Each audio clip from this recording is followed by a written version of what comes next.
All right, ladies and gentlemen, boys and girls, children of all ages, this is the internet, and this is a very special podcast because guess what? Today, I have decided to do a podcast with basically my brother from another, I guess you say, amphibian. Well, you know, reptilians, we don't just have one mother, kids. We have multiples out there. And there's a short story behind this whole shit. And we have an audience today. It's my other brother from another, crazy patas over there. But this is the Jonathan Rosiles. To all you people out there in the internet world asking how come Jonathan Rosiles isn't Edgar, here we go. This is where it's at right now. Talk about stealing someone's identity. First of all, we got such a topic for you tonight. We're being here saying, this guy isn't me, but you know what? He is me. Since he's grabbing a mic, I'm going to grab the mic too. Because it just looks cool. Let's Britney Spears this one. You know, let's get those hands going on that microphone for all you people out there and shit, right? Let's go. This is a different element of a podcast because, one, we're going on... carry the one, multiply by root of fuck you, and 28 years. And the remainder of chingadrum. that we have known each other. We have done things. We have partied. We have killed animal. And this guy in the background saying cornhole, but don't believe anything he's saying. False news people on that one. And what makes it more interesting is that there's someone else in here that's present that knows all these stories and all this shit. So it could get a little out of hand because we wanted to, first and foremost, because you guys know my podcast is basically uncensored and a big bowl of don't give a fuck. And that's why you guys tune in and listen to it. This is beautiful. And I know my wife listens to it. She's one of my biggest fans.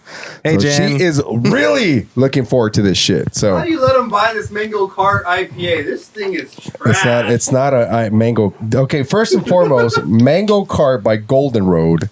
And I don't mean to plug them in, is a wheat ale. So, and they're like whispering each other like, oh yeah, I'm trying to tell him not to kick the table so it doesn't knock our camera down. You know, he's over there saying mango cart and all this, you know. Where's the elote cart? Where's the raspado cart? Everybody out there saying this stuff for fact. Y'all had a better life when you had a raspado and an elote. You can't sit there and deny that. No matter where you're from or who you are, where you come from. I've seen many people of all cultures and race sit down and enjoy an elote or a raspado. So don't deny that. Everybody loves dim sum. Everybody loves all the kind of Sonic the Hedgehog ice cream from the ice cream man. That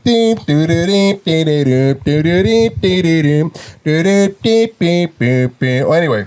I tried dim sum for the first time. It was good. I just saying that. That's why I put that out there. Was it all that in dim sum? Not really, because it wasn't in dim sum. It was at Disneyland.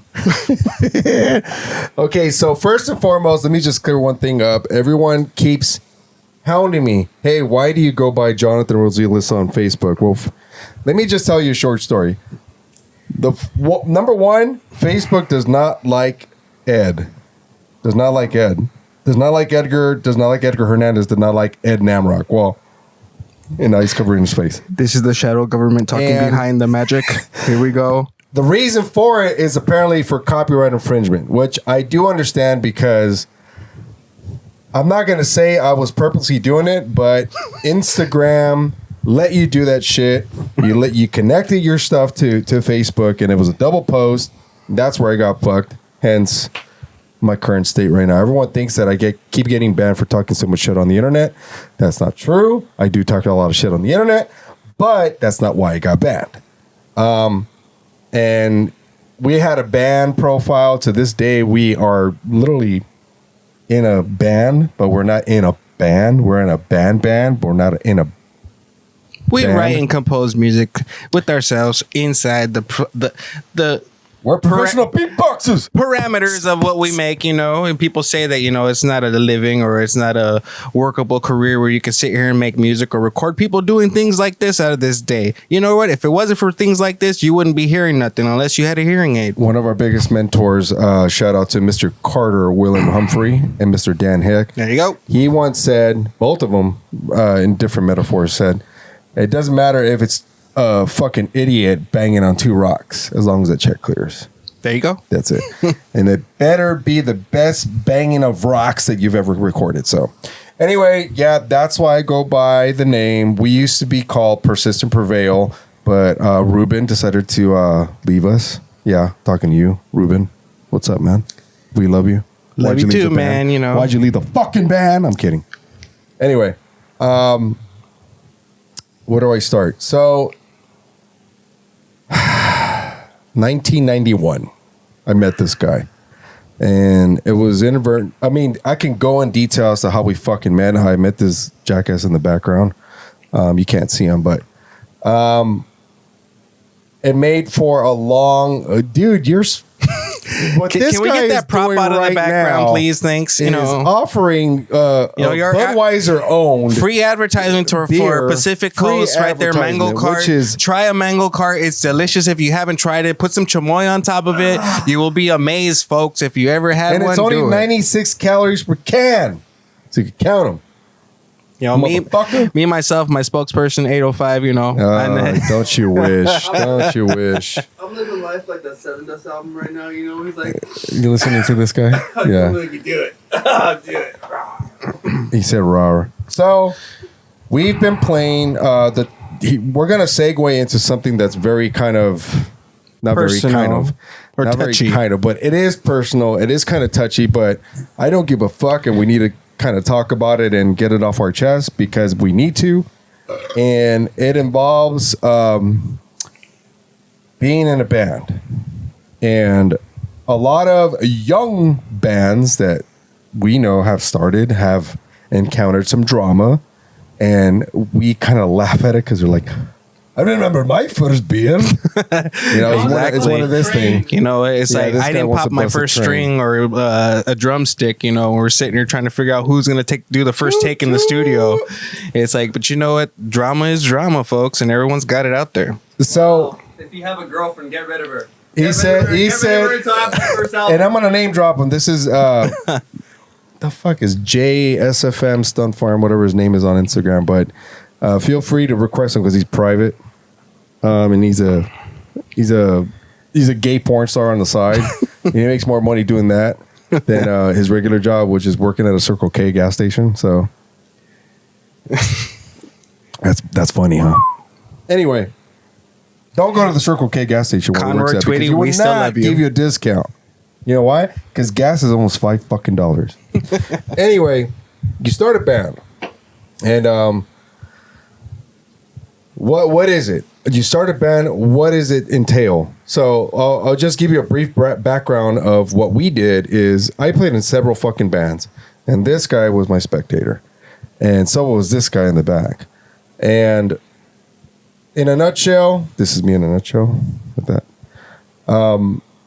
it took for him to realize, hey, it looks like you're going through some shit, and I'm like, yeah, I am. Because I didn't really understand how to tolerate people that were just not musically talented. And he was not exactly musically declined. He was a DJ, but he understood the concept of music. So I don't know what drove him to do this, but he's like, hey, why don't you teach me how to play drums so I can play in your band? And I'm like, okay, you're crazy. And well, here we are. And we wrote our first song literally like 2 years? No, a year and a half after he learned how to play consistently.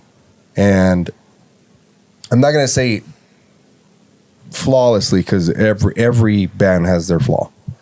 But it takes a lot from not only two individuals, which was me and him at the time, but imagine 4, imagine 5, imagine 6, or if you're like Slipknot, imagine 100 to write one fucking song. So that's how I knew, okay, he gets it. He gets the rhythm of it. He gets the continuity. He gets the transients. He gets the dynamics. Every person's dream, every songwriter's dream to collaborate with someone that has a like mind and knows what direction to go in. Now, then came his idea, which was maybe we should get more band members. And not going to deny that, folks, because we were sitting there growing, and it's having a following of people where we worked at a studio. Shout outs to Eddie Holloway and Holloway Productions back in the day. Rehearsals and production films they do today. Keep in mind, much love out to them for giving us those times and job opportunities. Oh, yeah, definitely. It was just different times. Trying it out, seeing what we had, other people that, Edgar mentioned from the old bands and stuff coming back to sit there and try to collaborate, but they didn't have a like minds. And keep in mind myself, I had no musical training, just by sound and orientation. I hear it, I did it, I remembered how to do it, figured it out, was a DJ for the most parts of my junior high school life to my high school years. After that, meet this guy, and I took it all on a bet to play drums from one of my cousins, our cousins actually. And was it Robert? Yeah. Robert, shout out to Robert, man. DJ Love Faze out there, San Francisco, Oakland, back here in the good old Los Angeles here for the time. Check him out. He's got some good people out there. Follow him up. He just said you can't learn any of those songs that Edgar plays. And I said, all right, fine, we'll do it. We did one, and then Edgar's heard it. We said, let's try it. Started out with old bandmates, and, we started developing from there. And for most people that's in there say you can't play music because you have no background training, you have no musical training from school, anything, even personal time or anything, don't take that into consideration. Learn. If you got passion, you got the talent, you got the drive, do it. Don't let someone tell you that you can't do something or you can't obtain anything in this life. Just go ahead and do it. Band drama is band drama. Get that out. But it's like, if you got the passion, you got the core, you got the drive, you hear what you're actually doing, do it. And what you hear right now is the dues of playing in a band.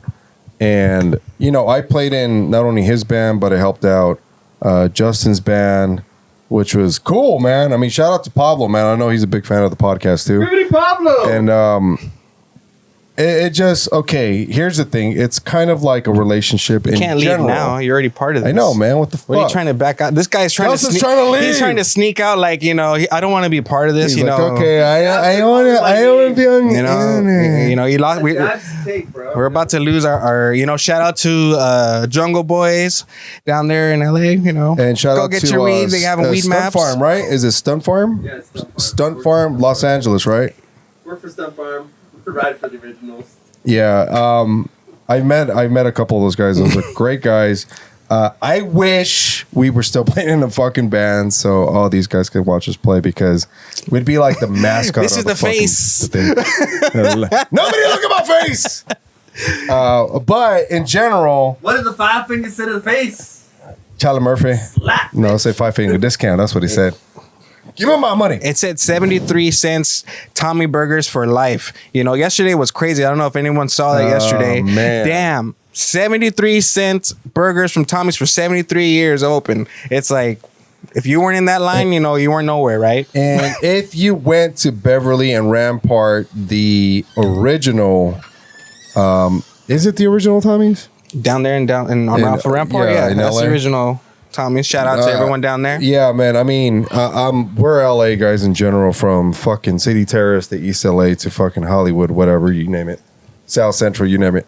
Our biggest thing is community. And this goes back to playing in a band. Even if you go to the local Tommy's, get 73 cents burgers, whatever, you're always networking, name dropping your own band. Your own band and your own brand. That's key. One thing him and I did religiously as I guess we can call ourselves colleagues, because we were in it for the business. And again, we're focusing on the dues of playing in a band. And this applies to not just rock stars. This applies to guys who are in solo trap acts, rap, mumble rap, hip hop, whatever you call it, R&B, slow jazz, smooth rock, slow jams, whatever it is, and even classic rock. But now, it's any game that you're in, anything, jingles, ringtones, tribute bands. Thank you. Whatever. You have to name drop your band. You have to name drop your band like if it's already famous, or what we used to like to call it, almost famous, like the movie. And Almost Famous. That was a great movie, by the way. Yes. I would love to be working for Rolling Stones right now and be on a bus, singing Tiny Dancer. Because Tiny of Jason Dancer. Lee. Everybody, Elton John movie coming out, by the way. Everybody check that out, because it's like, Music, people. If it wasn't for music, what would we have today? We won't have anything. And I mean that because music for us was the very reason why we not only kept going with which we'll get into later, our understudy work and stuff like that. But we kept going forward. It didn't matter. Like we had every obstacle in our way, whether it was a physical injury, whether it was a personal matter, whether it was I don't know, government. Whatever, politics, you name it. It didn't matter. Playing in the band is the best shit fucking ever. I kid you not. It's fun with the right people. True that. I don't want to get into the don'ts just yet without offering some piece of advice and a piece of mind. Is if you do play in a band, number one thing, have fun.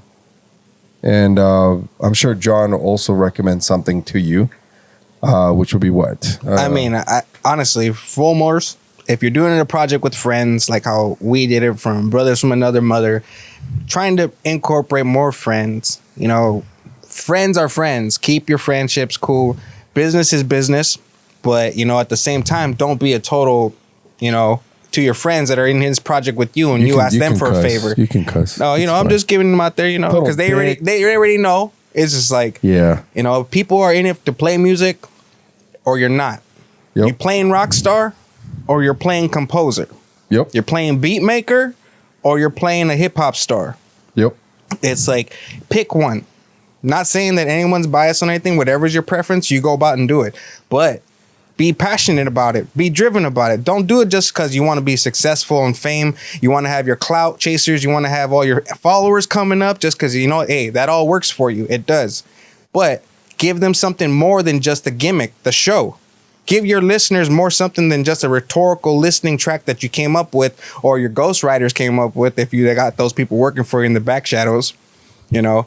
But make it worth it. Ooh. And here's the thing, and I know we were and we still are. We're still a rock group. Doesn't mean that we don't know other styles of music. So if you're a rapper and you're listening or watching this, whatever you're doing, this applies to you as well. Our light's about to die. Oh my God, it's gonna die. What happens if you turn it off? It'll be a little bit less brighter. That's fine. You know, sorry, folks, we're having technical difficulties. Well, it doesn't with our matter. lighting. I mean, it's a fucking It might podcast. go out right now. You might see me, you know, a little dark. You know, you won't be able to see a lot of Darkness! stuff here. So keep in mind, you know, we're back here doing finger puppets back here for you folks. Yeah, like so that's a rabbit. that you know, just check it out. that just 90s means- style rabbit. Wow. 1999's rabbit right there. Look, check it out. He's blocking I it, but gotta it's do cool. that. You know, it's all right. I can't do it. You know, Anyway, I know a lot of rappers tune out because of things like this because, it doesn't apply to me. And don't fucking bullshit me. I know you guys. I know you up and comers. I even know some of the celebs that came up and how they came up. And the concept stays the same. Your entourage is your fucking band. Your hype man is your fucking band. If you have a DJ, which is kind of old school nowadays, is your fucking band. If you have your guy throwing the 2 tracks in the background and you just gonna be the face and fucking dominate the whole stage, which you should in the first place, is your fucking band. Whoever's carrying you out to the fucking hotel because you're smashed or all drugged out, that's your fucking band. Okay? Don't bullshit me. Your mixing engineer is your fucking band. Your editor is your fucking band. down to your runners. Your vocal tuner is your fucking band. And if it's one dude doing all that shit, marry the motherfucker. True that. Have appreciation for your people that record you, track you, work with you, and go to your shows and support with you and buy local merch from you and your band. Correct. Give them love because those guys work just as hard as you do, sitting in the studio, prepping, getting it ready for when everyone comes. And everyone knows that the worst thing you want in the studio is a Madonna type person coming in and sitting there telling you what you need to have done and what it has to be this way when you're the guy been there from day one, right? Yep. So it's like, come on. Everybody has to get on board with that concept. But a lot of you are smart enough to know that when music is always and only self-serving to you, you really don't get anything in return. Your main objective is, okay, I'm writing music to please people, but is it pleasing me? If the answer is, yeah, it's pleasing other people, but it's not pleasing you, then you're doing it wrong. If it's pleasing both, then you're on to something. That's the biggest shit that, okay, now I'm going to get into the don'ts. That's the biggest shit with playing in a band, because I'm gonna use a personal example. And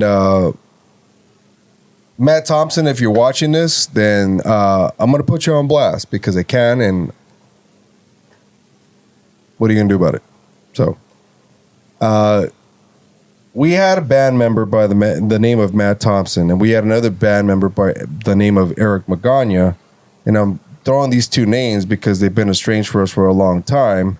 And quite frankly, I mean, I don't have a big enough audience for this to go fucking like TMZ shit, whatever, but I could give a fuck. These two were the very reason why that wasn't that the band broke up. It was because the brakes were hit. Because they were great at what they did physically. Up here, it was a whole different story. And these two individuals pretty much made everything a big obstacle when it shouldn't have. And I mean, I fess up to what I did, and I was very, very impatient, and I was very destructive, and I did a lot of things I was not supposed to do in a band, and that caused me, the sacrificial lamb, to be booted off the band. Ripple effect. Understandable. And then, okay, you knock one domino down, then what happens? The next domino falls. Or the other ones just don't participate anymore. And the one thing to avoid, definitely avoid, that him and I learned in a band is, one, be upfront with your members. That, and I'm gonna be honest. I'm gonna say my piece because it was my fault just as much. Yeah, be upfront, be honest. If you don't like something, say something. And it doesn't matter what consequences, you got to iron those out no matter what. I got to a point where I didn't want to say shit and just avoid them. Why? Because they were driving me fucking crazy. Him and I welcomed them into our group, and it felt like we just got colonized. And when you feel like you got colonized, then you get very defensive all the fucking time. And then, well, when you're being told how to work, how to write, how to look, how to fucking eat, and how to live, that's not being fun anymore. And I'm sorry. And my piece on this part, whatever the hell the story's been over the years of when this whole thing's gone down, people can sit there and say whatever they want to say about me and myself as the drummer. If I wasn't talented enough, I didn't have the capabilities enough, or I didn't have musical training behind that background. My biggest gripe when our whole ordeal was if I ever left the band or I got booted out of the band, and me and likewise with this guy next to me, we always said this, we wouldn't give up. We're not going to stop. You don't stop me. Nothing stops our productivity or our progress of where we're going to get to in the next 4 years, 10 years, 30 years, whatever your goal is. But in our case, we had someone telling us that we had to look a certain way. We had to act a certain way. We had to be a certain way because it wouldn't get noticed enough. And God bless them all. They were our friends. They were more than just friends. They were family. They were our bandmates. Yep. These people were welcomed more heartily, openly with everything that we do anything for at the time. But it's like things happen. Egos come into play. People want to have other opinions about other people and why we touch bases about being upfront with your bandmates and addressing anything that can be hashed out. Whether you get mad, I get mad, he gets mad, anybody gets mad, everybody gets mad. You blow the time being, you're wasting your productivity, the time that it takes to get there and set up and do all your stuff, and everybody's mad at the end of the day, recording, tracking, practicing, whatever. Playing in front of a crowd pissed off is even the worst thing because the whole crowd's there to see you, not be right there with the mad face and be like, what's going on up there? Or the other guy's looking at him like because he messed up, right? as sadistic as it may sound, though, when you play very angry, for some fucking reason the crowd loves it. It's the most ugly love type of feeling that you're ever gonna meet or ever feel. And but it could be your unpeating doom when you play that way as well. Exactly, because you just don't know what avenue you're gonna go to next, or take the route to, or what the next reaction, or what the next day is gonna hold. But in our case, and this is just the don'ts of playing in a band, you don't want to start talking so much goddamn shit amongst each other and each other's family that it causes some very, very unnecessary drama. And I'm calling these two people out because it's exactly what they did. And I'm the one that basically was the sacrificial lamb to say, oh yeah, Edgar got in trouble. That's it. Our problem is over. When in reality, the problem was still there. So that's where, I hold myself accountable when it comes to playing in a band. You should too. Make sure you're very upfront with what you don't like, because it might just be that you don't like it together. But if you don't like it and the other person is quite the contrary, then you're saving yourself from misery and basically pressure cooking the whole fucking band experience. But don't talk shit to others if you can't say it to somebody else. Whatever you're gonna say to someone's behind someone's back, you need to say that same shit first to their face. Or just to be fair, don't say it behind their back. Tell it to their face first. That's my style.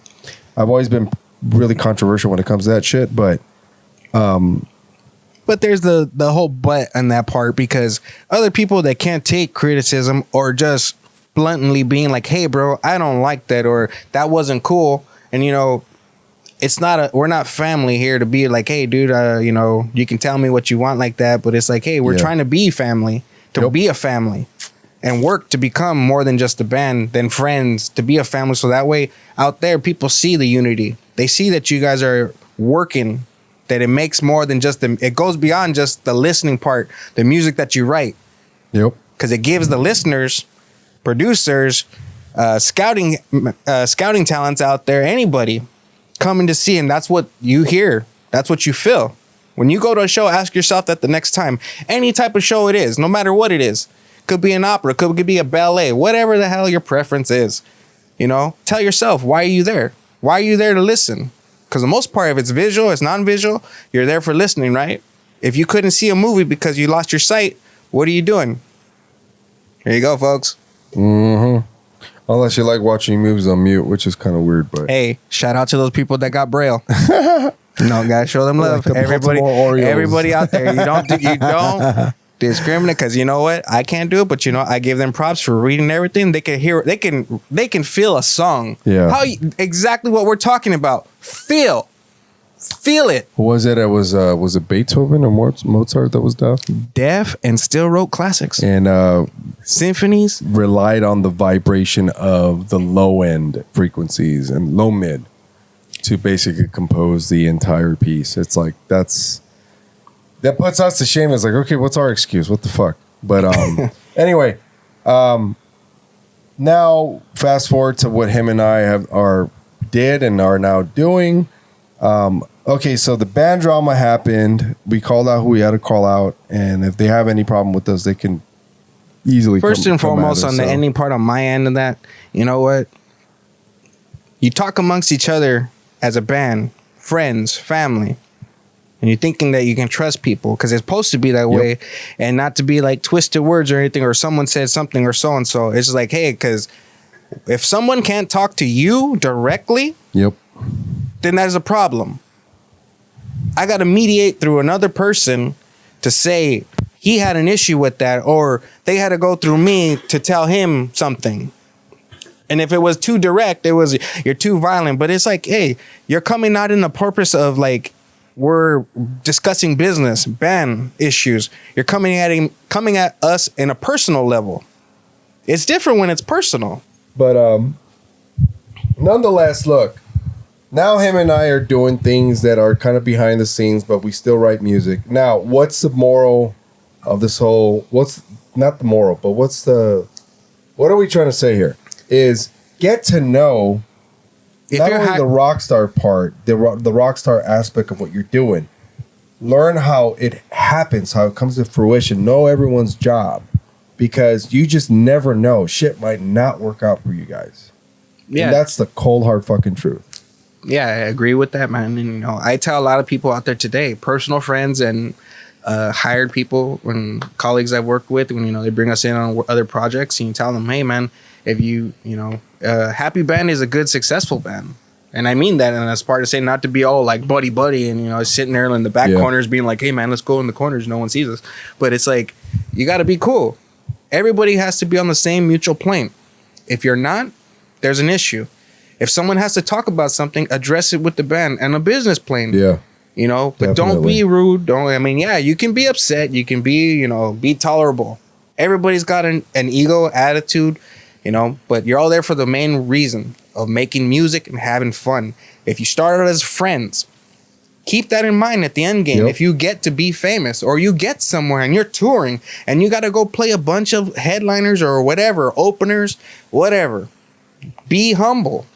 Last thing people don't remember is be humble when you're playing these gigs. But the main objective too is that when we mean being humble, it means, okay, one, someone says I suck, don't right? Don't necessarily. Okay, but besides that, I'll take it. I'll say, hey, dude, you might have felt I sucked. I'm gonna improve on the next show and then further shows and the rest of my career. Because it's basically a form of rejection, like no one like anti-validation.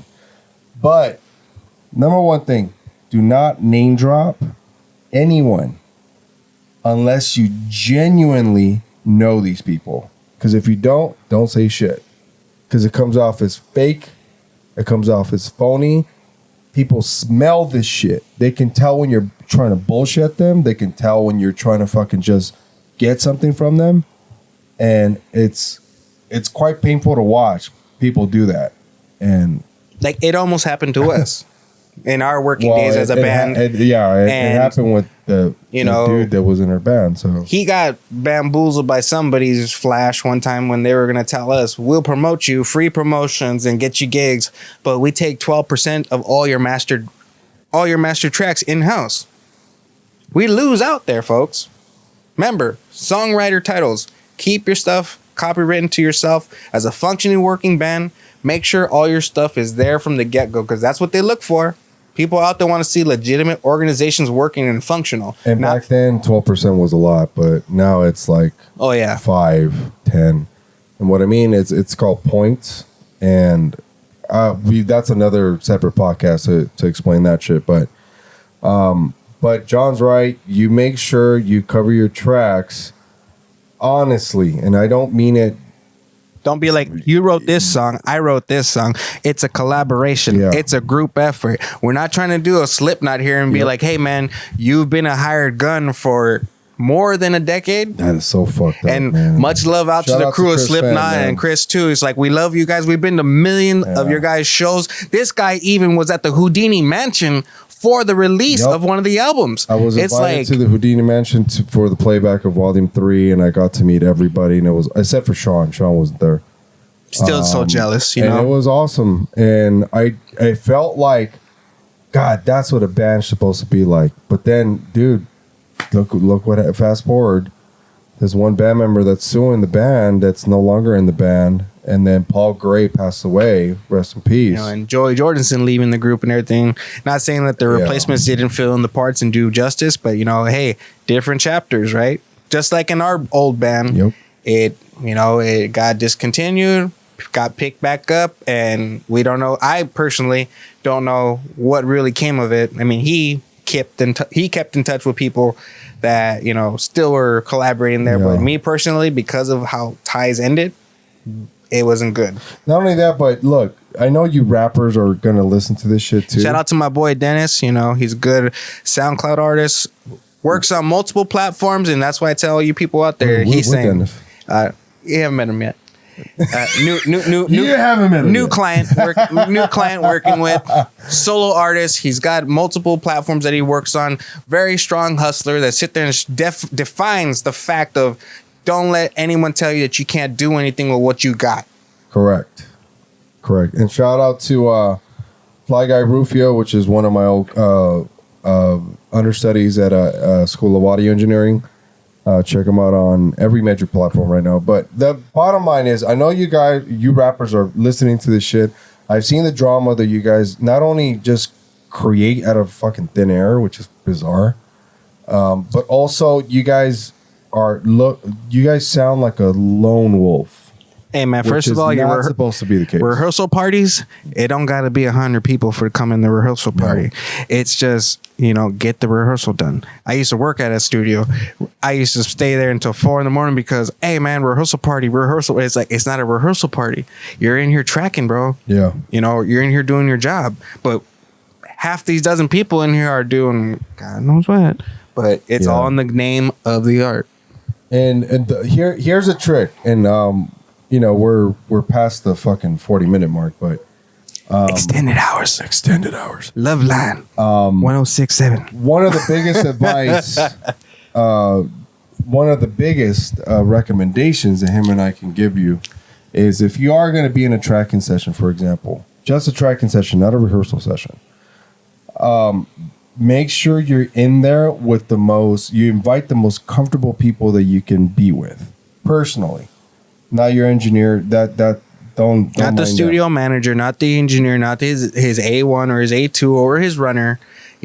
Personal people that are there with you that are gonna vibe, give you the good feeling and support of what you're doing there. Not saying that someone's there to hold your hand, right? But second set of ears besides the engineer, and his A1 and A2 if you got that all. Because the whole thing is people try to bring in too many opinions. That's what you don't want in the studio.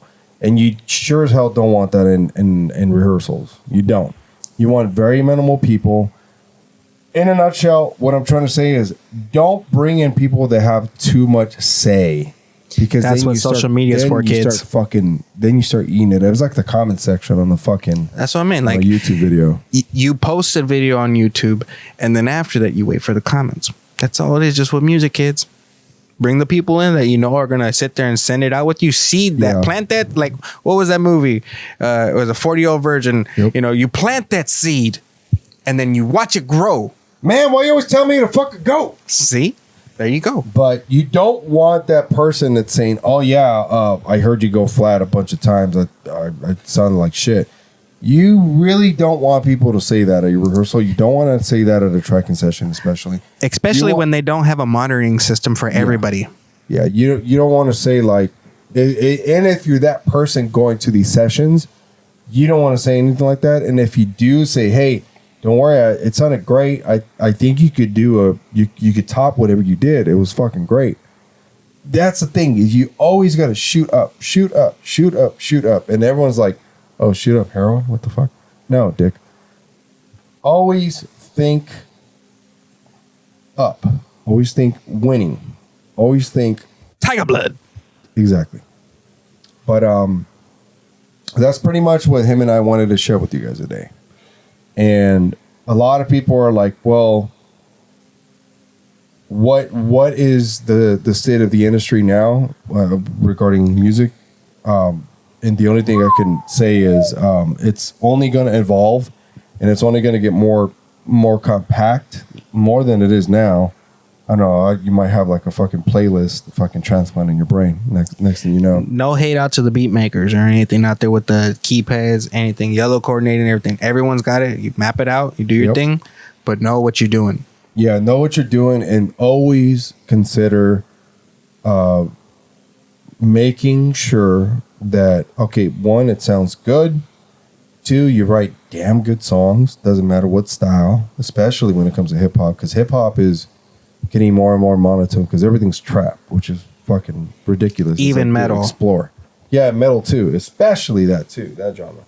But touch out for that's another subject. Touching out for all you metalheads out there. Yep. Make sure you You explore everything artistically. So I've heard people say classic metalheads and very, very powerhouse metal songs that we grew up on and bands we grew up to see even to this day. You know, the power that they have, what they wrote, and how their presence was even from the get-go. Yep. It's like you have to look back on that. You have to reflect on that. If you don't, you're losing out on a lot of stuff that good listening, music if it's structured and it ain't your taste, but still give it a listen. I personally listen to music that I don't preference, but I just give it a listen so I still know. Yeah, that's my calling card right there. I've been like that since day one. And we recommend you do the same. So thank you for having us on the show. You know, oh yeah, it's great and everything. You know, first time shout out for everybody out there. You know, coming soon too out on the podcast follow up for Burger Time. You know, coming out topics on all types of burgers, flavors, condiments, buns, however you guys go out. What's your style and taste on burgers? If it's vegan, if it's chicken, if it's meat, if it's tofu, if it's whatever. I want to try a vegan and like a non-vegan burger together and just fuck it up. You know, I actually tried the Beyond Burger. You know, it smells like. Oh, by the way, shout out. I can't tell you what it smells like. Yes, sir. Ambra. Best metal place burger if you guys are in the mood. Boy, David, I think he's still there. Yeah, David Perez. David P. Man. Love you, man. Old classmate of ours too. I can't. Matt, Ryan. Yeah. God, Ryan's still there. I can't believe I'm forgetting her name. I remember I used to watch. And she's one of our closest friends there. She even does podcasts on K-Rock sometimes. You know, check her out for Gorilla Mall. They have the podcast postings up on their website for K-Rock. You know, check them out. I'm so sorry. Nikki. I am so sorry, Nikki. Please don't. Forgive us, Nikki. Please. It's been months since I've been back down to Gorilla Mall to go have burgers of the month. Every month, Gorilla Mall has a burger. That's something you want to eat. You know, okay. I mean, you can eat one burger for one day, and then that's enough for you to have your calorie intake. If that's your preference, and you go to the gym and work it off for 6 hours, go for it, folks. Not to mention the guys they have some bitchin' ass fucking salads, merch, pins. You know, great times, great beer on tap. Metallica's there, Slayer. They have the Deftone beers. You know, it's a great time to go there. And the movie wrestling on Monday. Movie theater's right next to you. So, you know, walk the boardwalk in Alhambra. There you go. Again, thank you for tuning in. This is just probably part one of another one. Hopefully you guys enjoyed this segment. Maybe there'll be more special guests. Maybe I'll wear a mask next time. And maybe we have more of an audience. You hear that crowd? You know, it's killer tonight, folks. Just like Married with Children. Ed Namrock, John Bebop. You know, check us out. We got this to many more to come. Have a good night, folks. Mic drop.